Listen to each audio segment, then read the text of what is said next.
నమస్తే, welcome to burning topic. భారతదేశంలో అత్యంత కాలుష్య నగరం అంటే మనకు గుర్తొచ్చేది న్యూఢిల్లీ. కానీ అస్సలు నిజం వేరు. మన ఢిల్లీ గాలి గురించి భయపడుతుంటే అంతకంటే దారుణమైన పరిస్థితి ఈశాన్య భారతదేశంలో పొంచి ఉంది. గోరు చుట్టుపైన రోకలిపోటు అన్నట్లుగా ఇప్పుడే ఉన్నటువంటి కాలుష్యానికి తోడు అడ్డు అదుపు లేని పారిశ్రామికరణతో ఒక చిన్న పట్టణం ప్రపంచాన్ని ఉలిక్కి పడేలా చేస్తుంది. అదే మేఘాలయ అస్సోం సరిహద్దులోని బర్నీహాట్. అసలు అక్కడ ఏం జరుగుతుంది? మన దేశ వాయు నాణ్యత ఎందుకు పడిపోతుంది? వేల కోట్ల రూపాయలు ఏ గాలిలో కలిసిపోతున్నాయి? మీరే చూడండి.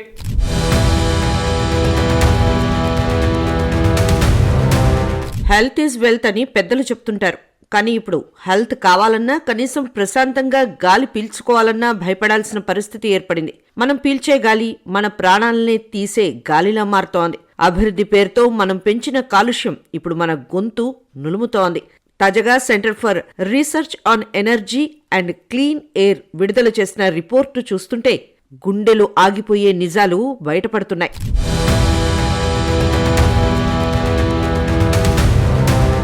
భారతదేశం అంటే ఆధ్యాత్మికతకు, పచ్చదనానికి నిలయం అనుకుంటాం. కానీ నేడు మన దేశం కాలుష్య కోరల్లో చిక్కుకుంది. ముఖ్యంగా బర్నీహాట్ అనే పారిశ్రామిక పట్టణం ఇప్పుడు దేశానికే కాదు, ప్రపంచానికే హాట్ టాపిక్ అయింది. 2024లో ప్రపంచంలోనే అత్యంత కాలుష్య ప్రాంతంగా ఇది ట్యాగ్ లైన్ సొంతం చేసుకుంది. దీపం ఉండగానే ఇల్లు చక్కబెట్టుకోవాలి అనే సామెతను విస్మరించి ప్రకృతిని పనంగా పెట్టి సాగించిన అభివృద్ధి ఇప్పుడు ప్రాణాల మీదకు తెస్తోంది. ఇక్కడ సిమెంట్ ఫ్యాక్టరీలు, స్టీల్ ప్లాంట్లు, డిస్టిలరీలు విరజిమ్ముతున్న విషవాయువులు స్థానికుల ఊపిరితిత్తులను చిత్తు చేస్తున్నాయి. PM10, PM2.5 లెవెల్స్ ఇక్కడ మోతాదుకు మించి నమోదవుతున్నాయి. దీనికి తోడు 2 రాష్ట్రాల సరిహద్దు కావడంతో వాహనాల రాకపోకలు పెరిగి పొగమంచుకు బదులు పొగ కమ్మేస్తోంది.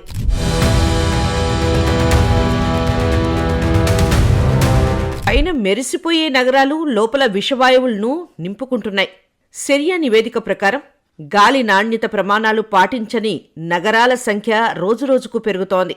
ప్రభుత్వం ఎన్ని క్లీన్ ఎయిర్ ఇనిషియేటివ్స్ చేపట్టినా క్షేత్రస్థాయిలో ఫలితాలు ఆశించిన రీతిలో లేవు. ముఖ్యంగా బర్నీహాట్ వంటి పారిశ్రామిక ప్రాంతాల్లో ఉద్గారాల నియంత్రణ శూన్యం. ఢిల్లీ చలికాలం వచ్చిందంటే చాలు స్మోక్ ఫోగ్ ప్రాణాలను హరిస్తోంది. 190 నగరాలు కాలుష్య జాబితాలో ఉన్నాయంటే మనం ఎంతటి ఎన్విరాన్మెంటల్ క్రైసిస్ లో ఉన్నామో అర్థం చేసుకోవచ్చు.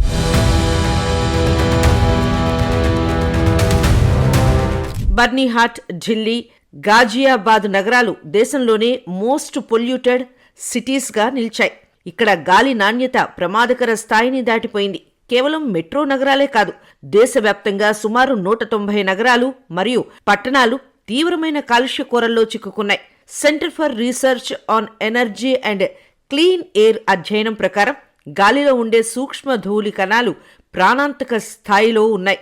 పారిశ్రామిక వ్యర్థాలు, వాహనాల ఉద్గారాలే ఈ కాలుష్యానికి ప్రధాన కారణం.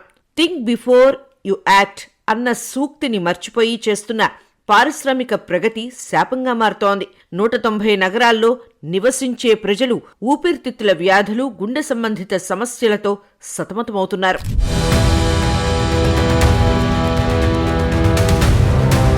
సిరియా తాజాగా వెల్లడించిన రిపోర్టు చూస్తుంటే కంచే చేను మేసినట్లు ఉంది పరిస్థితి. దేశవ్యాప్తంగా 190 నగరాలు కాలుష్య కోరల్లో చిక్కుకున్నాయి. దేశవ్యాప్తంగా 44% నగరాలు విష వాయువుల గుప్పెట్లో చిక్కుకున్నాయి. కంచే చేను మేసినట్లు కాలుష్యాన్ని అరికట్టాల్సిన నిధులు ఖర్చవుతున్నా ఫలితం మాత్రం శూన్యంగా కనిపిస్తోంది. 2019లో కేంద్రం ఎంతో ప్రతిష్టాత్మకంగా తెచ్చిన NCAP పరిస్థితి ఇప్పుడు ప్రశ్నార్థకంగా మారింది. 13,415 కోట్ల భారీ బడ్జెట్, 300 ఖర్చు. కానీ గాలిలో నాణ్యత ఎక్కడా? ఈ నిధులు నిజంగా కాలుష్యాన్ని తగ్గిస్తున్నాయా లేక గాలిలో కలిసిపోతున్నాయా?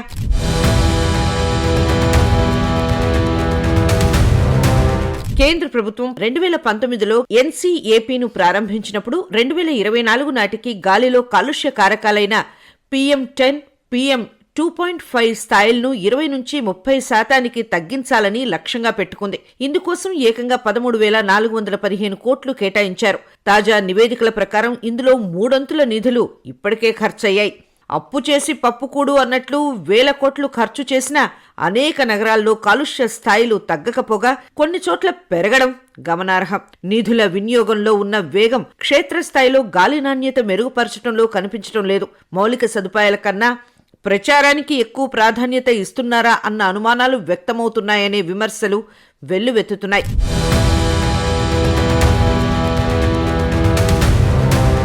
ఎన్సీఏపీ నిధులు ఎలా ఖర్చు చేస్తున్నారనేది ఇప్పుడు పెద్ద మిస్టరీ. నిబంధనల ప్రకారం ఈ నిధులు ఎయిర్ ప్యూరిఫైయర్లు, ఎలక్ట్రిక్ బస్లు, రోడ్ల దుమ్ము అదుపు చేయడం వంటి వాటికి వాడాలి. కొన్ని నగరాల్లో ఈ నిధులను సిమెంట్ రోడ్ల నిర్మాణానికి, పార్కుల సుందరీకరణకు వాడుతున్నట్లు ఆరోపణలు వస్తున్నాయి. గోడకు కొట్టిన సున్నంలా నిధులు ఖర్చవుతున్నాయి, కానీ గాలిలో మార్పు రావడం లేదు. నిధులు ఖర్చు చేయటంపై ఉన్న శ్రద్ధ దానివల్ల వచ్చే ఫలితం మీద లేదు. నగరాల్లో వెలువడుతున్న పొగను నియంత్రించకుండా కేవలం మొక్కలు నాటటం వల్ల కాలుష్యం తగ్గుతుందనుకోవడం చెట్టు పేరు చెప్పి కాయలు అమ్ముకోవడమే అవుతోంది.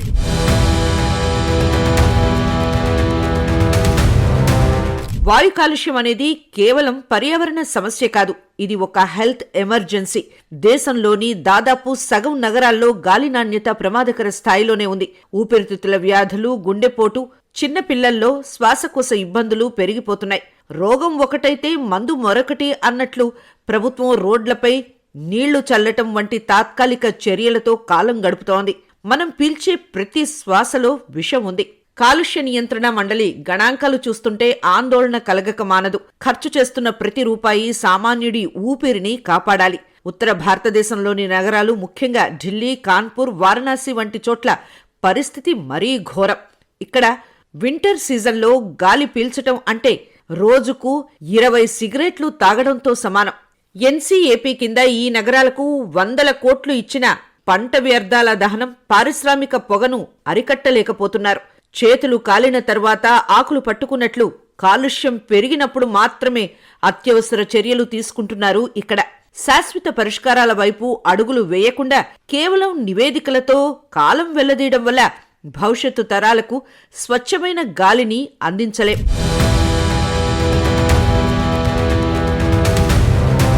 వేల కోట్లు వృధా కాకుండా ఉండాలంటే ఎన్సీఏపీ తన వ్యూహాన్ని మార్చుకోవాలి. వ్యక్తిగత వాహనాల వాడకం తగ్గించి పబ్లిక్ ట్రాన్స్పోర్ట్ ను బలోపేతం చేయాలి. పరిశ్రమలో గ్రీన్ టెక్నాలజీని ప్రోత్సహించాలి. నిజం నిప్పు లాంటిది. కాలుష్యం డేటాను ప్రజలకు స్పష్టంగా వివరించి వారిని కూడా భాగస్వాములను చేయాలి. నిధులు ఉన్నాయి, చట్టాలు ఉన్నాయి, కానీ కావాల్సింది పొలిటికల్ విల్, పబ్లిక్ అవేర్నెస్. కేవలం కాగితాల మీద లెక్కలు చూపితే కాలుష్యం తగ్గదు. క్షేత్రస్థాయిలో మార్పు రావాలి.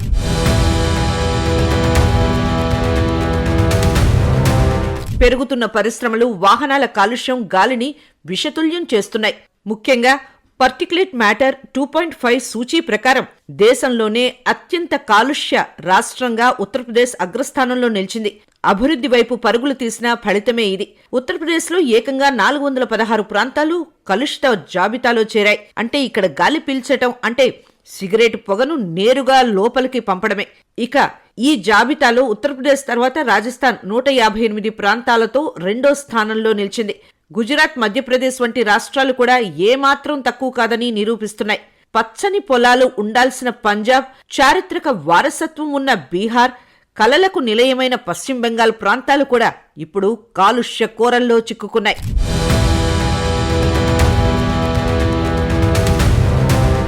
అయితే ఇక్కడే ఒక విచిత్రమైన విషయం ఉంది.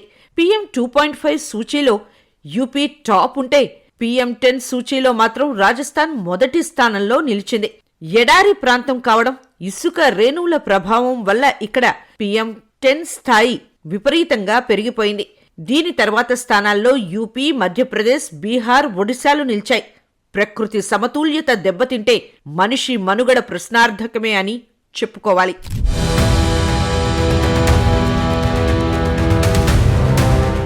గాలి అనేది ప్రాణాధారం, కానీ ఇప్పుడు అదే గాలి మనల్ని మృత్యువు వైపు నడిపిస్తుంది. హద్దులు దాటిన పారిశ్రామికీకరణ ప్రకృతిని నాశనం చేస్తుంది. ప్రభుత్వ నిధులు కుమ్మరించడం మాత్రమే కాదు, కఠినమైనటువంటి నిబంధనలు అమలు చేయాల్సినటువంటి సమయం ఆసన్నమైంది.